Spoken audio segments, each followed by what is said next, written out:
Oggi parleremo del complesso archeologico di Soromanzesu di Bitti. Sopra un altipiano di granito a circa 800 metri sul livello del mare si sviluppa l'insediamento di circa 6 ettari, indagato ancora solo in parte, dei Soromanzesu.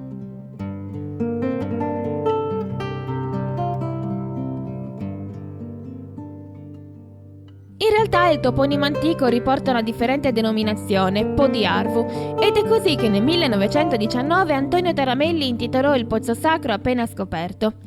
L'intervento di scavo del soprintendente avvenne per sopperire ai lavori eseguiti da agricoltori che, scassando la falda acquifera, demolirono gran parte della scalinata del pozzo e la sostituirono con una condotta di terracotta.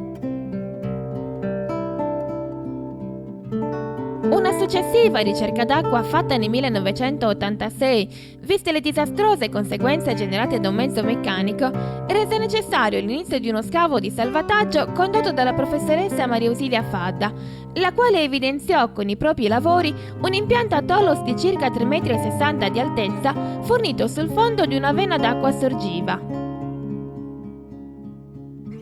Ben poco rimane dell'impianto originale.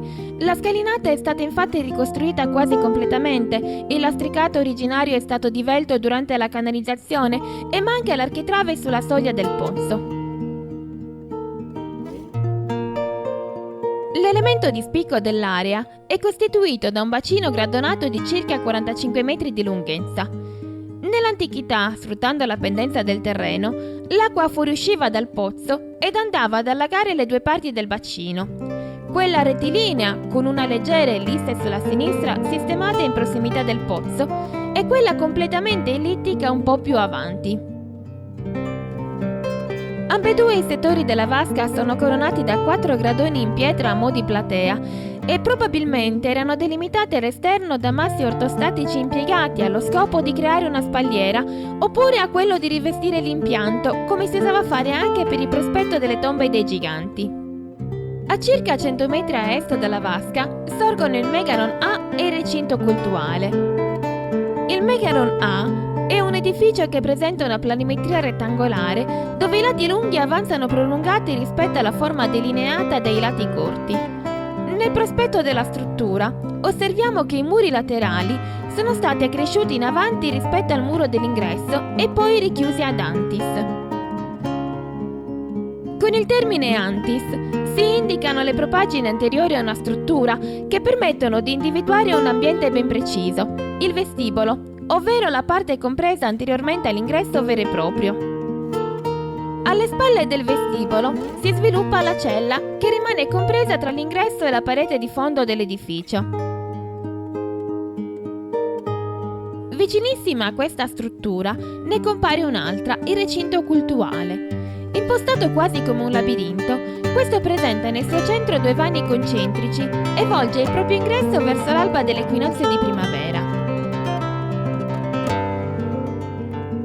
L'ambiente intermedio mostra il suo ingresso verso sud-ovest e si presume fosse completamente ricoperto da un tetto a spiovente come quello di una capanna. Al suo interno, in corrispondenza del vano centrale, vennero rinvenuti un sacello con frammenti relativi a dei pugnaletti e delle spade, un modellino in pietra che doveva fungere da basamento per l'ascia bipenne, simile a quello rinvenuto nelle varie capanne delle riunioni, una fiasca del pellegrino e un migliaio di ciottoli di quarzo rossiccio. A circa 80 metri a nord del Megaron A venne eretto il Megaron B. Circondato da un temenos o muro sacro, presenta una pavimentazione a lastre di pietra.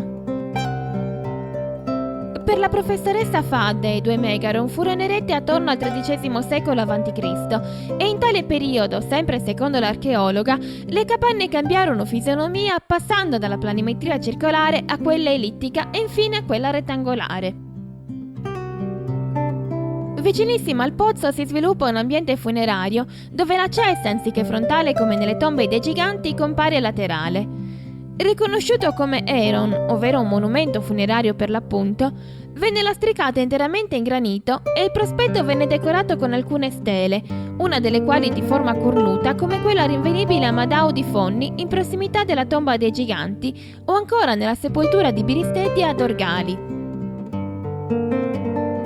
Alla sepoltura venne aperto un ingresso sul lato est e il pavimento venne rifatto in 2 strati di granito a cui venne data una forte pendenza al fine di concentrare l'acqua al suo interno. L'individuo o gli individui sepolti dovevano appartenere a un rango elevato, in quanto all'interno della sepoltura vennero trovate punte di lancia, pugnali, frammenti di oxide e una parte di busto di un bronzetto maschile.